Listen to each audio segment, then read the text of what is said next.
guys, can you see that? Yeah, somehow I got a crack on my screen and I'm here at Dr. Chermit. I just found the nearest one. And yeah, I'm getting it fixed. So it's gonna cost about 70 bucks. But at least lah, huh? Yeah. My adventures for the day. Right, so basically, you put something in the middle and they just put liquid inside so that it doesn't crack. And then I see the guy, I guess he's melting things so that closes the hole.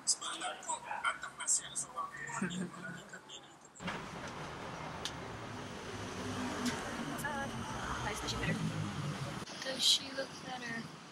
You guys are all obligated to say yes, okay? So just now they put a liquid inside and this is basically to just dry the whole thing. Like that. See, you can barely see anything. Good as new. Alright, I guess a few of you know that I've been having aircon problems. And since I'm in the jam now, it's jam. Don't play your phone, and all that. Like, I'm really like just crawling. Okay, so I'm gonna tell you guys about it and start telling you about my journey. Cause I'm very jealous that Con now telling you all about his journey too. So yes, should have started this earlier, but it's fine.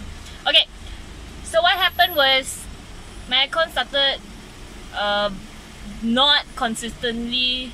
It didn't consistently blow out cold air. That's one. Then it started blowing very, very hot air. So I took it to a few aircon specialists that my friends recommended, which I will never go back there ever again. And that uncle there said, oh, you changed your cooling coil. So after we changed my cooling coil, he said the new cooling coil leaked. That was supposed to be like a hint already. So the new cooling coil leaked, apparently, new.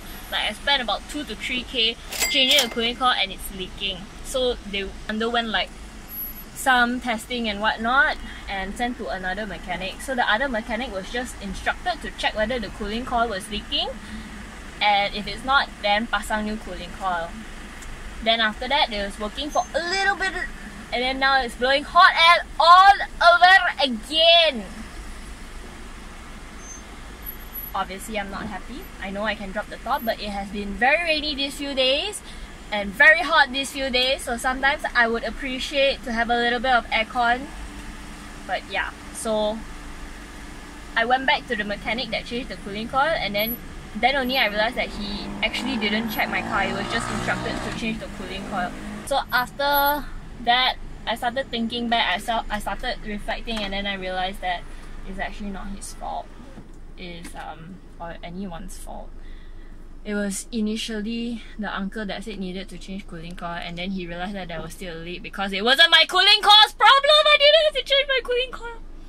It was my compressor. So now my compressor is chatut and I have to change my compressor, and it's going to cost me another 2-3K. Yeah. So if any of you know what to get compressors which are good, I know I shouldn't be getting like OEM ones or half cut ones because I'll be dealing my Miata. I should get a new one which is about 2-3K as well. So yeah, that's the pain I'm going through, and I can set up a tabung if y'all want to donate lah. Okay, I'm just very sad because I still need to change my time springs. in traffic 14 minutes. I changed my springs, which is gonna be about 3-4K. My brake pads and my bumper is also fucked up. So that's my life and my journey with my Miata. But she's having a good time. So yeah, until next good or bad news. Stay to the right to exit. And I'm still stuck at the same place! Mama, Sangai Kasi. Better have something good for dinner tonight! Bye guys. By the way guys,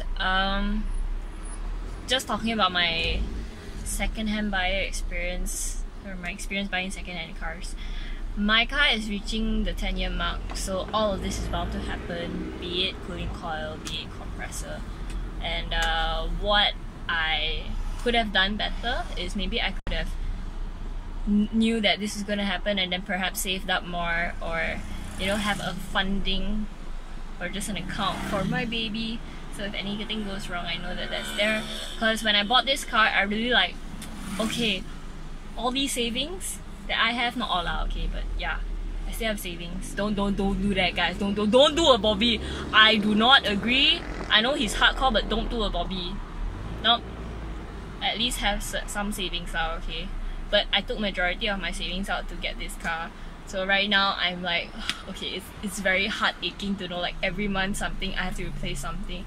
And this month is sad enough because my MacBook screen is also gone and I need about 2-3. Why am I getting all this? But yeah, a Miata isn't that expensive. I still don't think it's that expensive, but yeah, I'm guessing it reached the 10-year mark, so all of this is bound to happen.